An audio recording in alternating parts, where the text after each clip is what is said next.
Hey, welcome to Crossroads, folks. I have dug into the money of the groups behind the pro-Gaza protests at universities across the U.S., and lo and behold, the Chinese Communist Party has ties to it, as do many Marxist organizations, and it seems that the groups that have done similar protests in the United States previously are now behind the pro-Gaza protests, and I want to show you the evidence of all of this, show you the CCP ties, show you the Marxist, Leninist ties, and show you the divisions now taking place, interestingly, within the Democrat Party over this. Because for some reason, they're kind of dividing the Democrats this time. Now look, to lay it down on the surface, pro-Gaza protesters are declaring an autonomous zone at different American universities. In some areas, they're claiming they're going to stay indefinitely. They're already being broken up at like NYU and Yale, but Columbia and so on looks like they're here to stay. There were several Jewish students and professors who were saying they're being attacked and blocked from accessing different parts of the campus. And as this unfolds, Democrat leaders are kind of having a difficult time on where to place themselves. Joe Biden, for example, came out just recently and said basically that there's fine people on both sides, kind of what Trump did with Charlottesville. There's some good and bad people on both sides. That's Biden's line with this. But look, as this unfolds, Democrat leaders are becoming increasingly divided over the issue. The Democrat Party risks losing the radical base within the Democrat socialist types, who tend to be the grassroots of the party. Some of the more moderate Democrats, they're standing by Israel and they're supporting Israel, along with Biden for the most part, although again, he's still kind of divided on it. But many of the more radical types are actually standing with Gaza. Now, the issue does not bode well for Democrats going into the 2024 elections. You might remember, last time in 2020, it was BLM and Antifa who were rioting, and the division they were taking place within the public debate was more between Republicans and Democrats. But this time around, the issue of choice for the far left, and I'll explain what they are exactly, they're causing a rift within the Democrat Party itself. They're fracturing the Democrat Party. Now, I want to go deep into who these organizations really are, what's behind them, because again, a lot of them are Marxist organizations. A lot of them even have ties to the Chinese Communist Party. I'll show you the evidence for all this, folks. But let's start first with the surface picture. Let me lay out from the top, then we'll go deep into this, so stick with me. Now, this is from City News reporter Jessica Schwalb and shows an undercover video from Columbia University. Now, it appears to be a protest leader raising concerns of so-called Zionists entering their camp. And so they form up a human chain to deny access to individuals they claim are Zionists. Watch this. Attention, everyone. Can I get everyone to form a human chain right here, please? We have Zionists that have entered the camp. Mic check! Repeat after me. We have Zionists. Who have entered the camp. We are going to create a human chain. Where I am standing. So that they do not pass this point. And infringe upon our privacy. And try to disrupt our community. Now look, as the video goes on, the group leading this whole thing, they form a chain, then they push out the people they claim are Zionists. Watch this. Do you see what you guys are doing to us? We are going Do you to see how hostile slowly this is? And you're asking me not to record? walk and take a step forward. Yeah, I absolutely feel threatened right now. So that we can start to push them out of the camp. One step forward. Now, it appears that even the university, Columbia in this case, has gotten on board with denying access to some areas based on where people stand on the issue. The pro-Israel professors and students seem to be denied access to the areas where the protests are. Now, normally, you could say that's kind of common practice with the way protests are run, when police set up different zones. They try to keep the different groups separate, but this is complicated because the groups are race-based in this case. And so people are saying that because they're Jewish, they're not being allowed in the Muslim parts, or because they're Muslim, they're not being allowed in the Jewish parts. This is from Columbia University professor Shai Davidi, and he filmed himself being denied entry to the part of the campus where the pro-Gaza protesters have built a tent city, and he claims he's being denied access because he's Jewish. Let me show you a video on it from Visegrad 24. They have deactivated. This is the sound. This is the sound of civil rights being denied of a Jewish professor. I want you all to remember this sign. Did you get any prior notice? I did not get any prior notice. I emailed them and they wouldn't respond. I got an email 2 a.m. yesterday calling this a counter-protest. And I said, no, this is not a counter-protest. This is a Jewish professor who has a right to be on campus, and you're denying him. Now again, I'm going to go deep into what's behind all this today, so stick with me. Sit-in protests like these are taking place at several of the so-called top universities in the United States. Columbia University, they're getting the most attention, but similar ones are being reported at MIT, Emerson College, Tufts University, NYU, which they arrested some of them last night, and many, many, many others. And even at the ones where they're arresting people, Yale, NYU, the protesters are just going to other places. They're like blocking roads and so on. The protesters had set up a camp at Yale again, but the camp got shut down.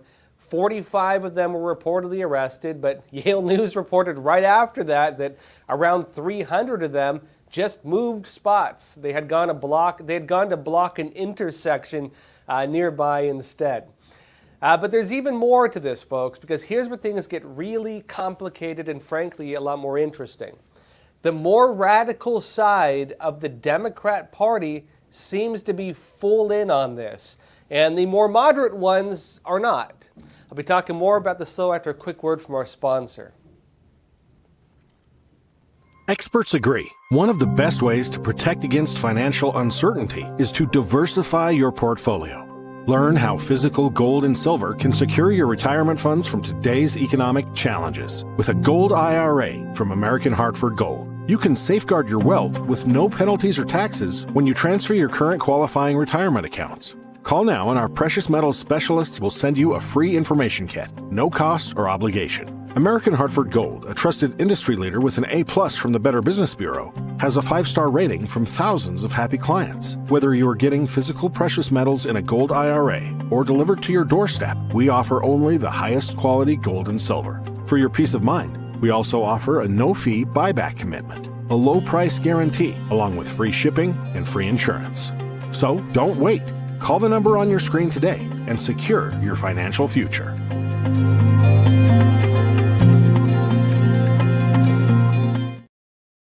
Welcome back. Pro-Gaza protesters are declaring autonomous zones at American universities, and the issue is now dividing Democrats of all people. Look, the more radical side of the Democrat Party seems to be full in on this, and I'll say right now, this could fracture the Democrat Party. The Democrat Party could be forced to divide into at least two parties because of this.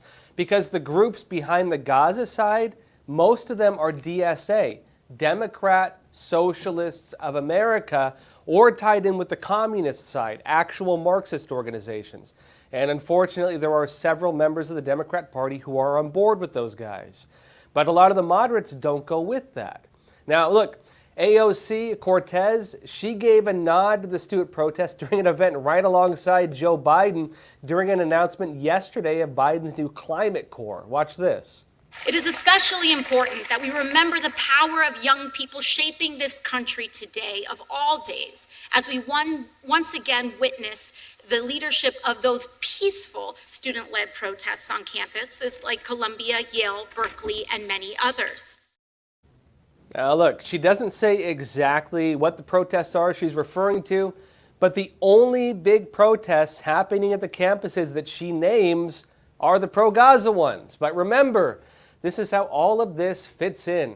This was not a one-time thing. AOC and a few others on the radical side of the Democrats, you know, the so-called squad, They got called out recently for refusing to condemn things like, burning the American flag or chanting death to America. Daily Fetch said that Representative Alexandria Ocasio-Cortez and numerous House Democrats in the nation's capital refused to condemn burning the American flag and chanting death to America when pressed by a reporter. The reporter's questions came in response to a pro-Palestinian demonstration on the Brooklyn Bridge in New York City where American flags were burned. And this was not the first time either. Remember, folks, Representative Rashida Tlaib has been one of the leading politicians behind the pro-Gaza protests. She's Palestinian herself, right? Including the one with the recent takeover of a building on Capitol grounds with the protesters. They literally took over part of a Capitol building, similar to Jan 6. And you might remember Marjorie Taylor Greene was asking for them to be prosecuted the same way the J6ers were. Now look, when Rashida Tlaib was asked to condemn these chants and so on, this was her response. At a rally in your district, people were chanting death to America. Do you condemn? Talk to Fox News. But do you condemn chants of death to America? I don't talk to people that use racist tropes. Now that chant has been relatively common among the protesters. Here was one where a group in Chicago learned the Farsi chant for the death to Israel and death to America. Mar bar Israel! Mar bar Israel! Thank you. What does that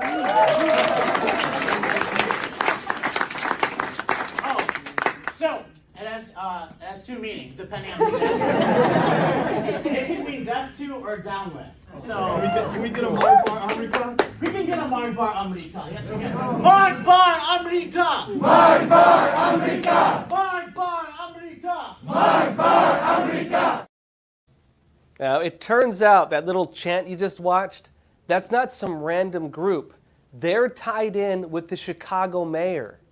Daily Signal notes this: Chicago Alderman Byron Cicho Lopez, a member of the mayor's leadership team, headlined an event Saturday which some participants chanted death to America and plotted ways, get this folks, to disrupt the summer's Democratic National Convention in the city. Again, for some weird reason, these far-left groups are going after the Democrats. I'll be explaining why this is, but hear me out. Now, further in, it notes that this Lopez guy, he's a member of the Democratic Socialist Caucus of the Chicago City Council. He was first elected in 2019 to represent the 25th Ward, and it notes that a fellow member of the Democratic Socialist Caucus, and get used to hearing that because they represent the far left within the Democrat Party, and they're the main force behind a lot of what we're watching on the surface. A fellow member, Alderwoman Jeanette Taylor, made headlines on her own last week.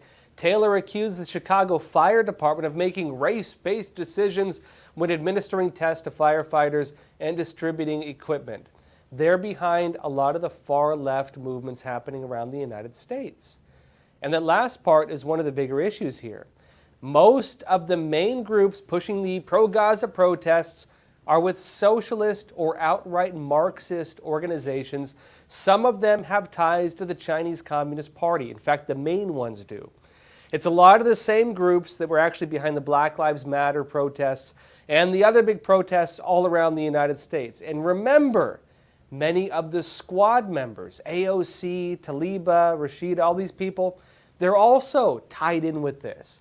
And they represent the more extreme left of the Democrat Party. Also tied in with groups like Democratic Socialists of America, like George Soros. Bill Gates even comes up in some of the documents.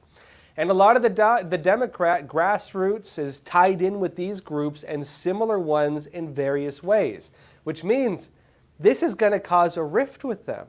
And there's some reason why these far-left groups are trying to divide the Democrats now, interestingly. I think there's something more to this. Now, let me explain. Remember, this came up when the protests began not long after the October 7 terrorist attacks against Israel. When these groups began, these Marxist groups, and they're actually, a lot of them are openly Marxist, When these groups that were behind BLM, these groups that are behind the Squad, these groups being financed by George Soros and other main figures like this, these groups with ties to the Chinese Communist Party, these Marxist groups in the United States, when they began these protests, it was not about genocide in Palestine. It was not about that. They were actually originally coming out in support of Hamas for the terror attacks. Remember, the protests started before Israel launched a counterattack. These groups were supporting Hamas immediately following the attack. And the groups also used to put their names of their organizations on their signs. They used to write it. I don't see them doing that as much anymore. The same basic signs designed for these things are the same designs that were used for Black Lives Matter and other protests these groups have been behind. They are socialist and Marxist organizations. Let me show you a reminder. This is from October last year, just a couple days after the Hamas terror attacks.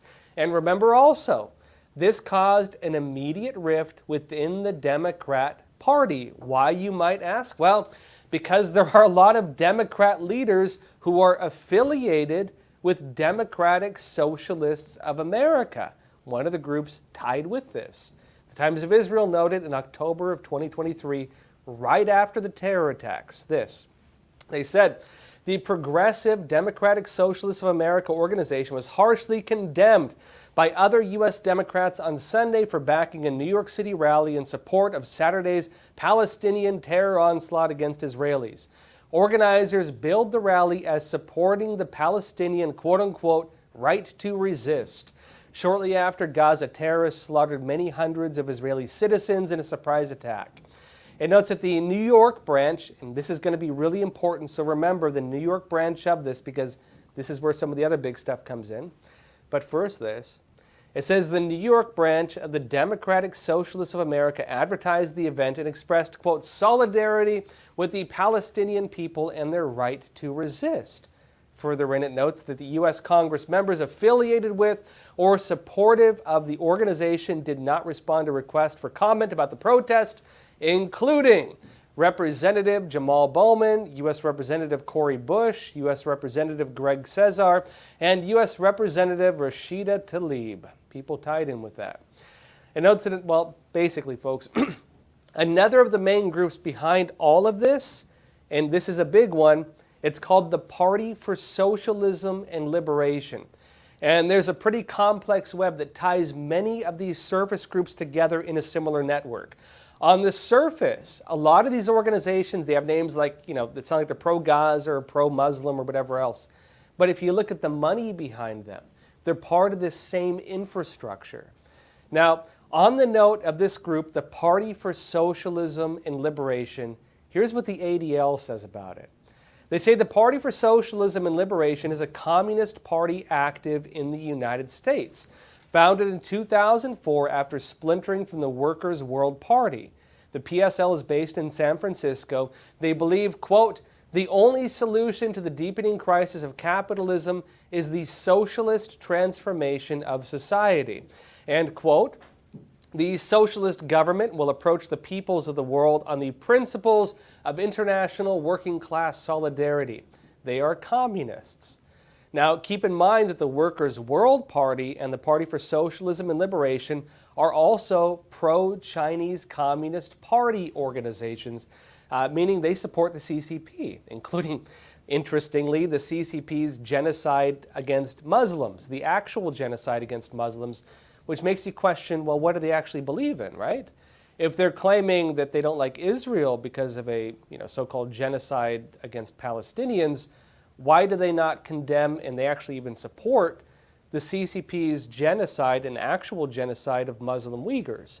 Makes you really wonder, right? Now, these are communist organizations. Add in groups like Democratic Socialists of America, and then you have the core of much of the radical factions that form the Democrat Party's grassroots. And then there's money behind all of this, the cash behind the scenes that are propping this whole network up, folks.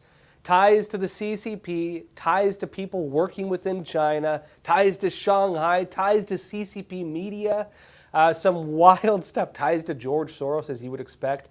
We'll be talking about that part, though, only on Epoch TV. So for our uncensored platform, we can talk about anything we want. Come and join us on Epoch TV.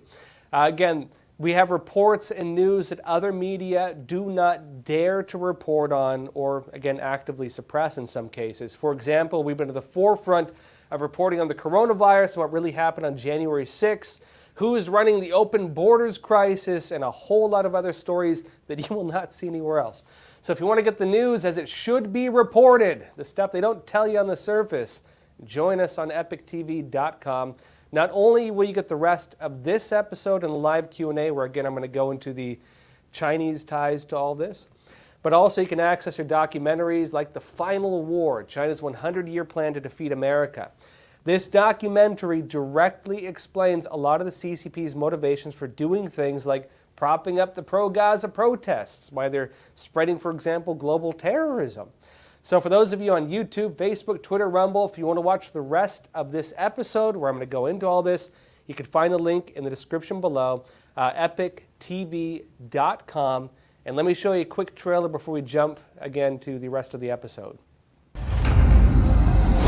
The greatest threat facing the United States is the CCP. The Epoch Times investigation team had studied the CCP for years, but what we uncovered was yielding evidence beyond our imagination. With Chairman Mao, with the Prime Minister, our talks have been characterized by frankness. The Clinton administration said, oh, don't worry about it. This will be a poison pill for China. China's strategic goal is to make sure that the U.S. has 4 enemies, and one of them must be a terrorist group. We are giving of our life's blood so that the Chinese Communist Party can survive and thrive.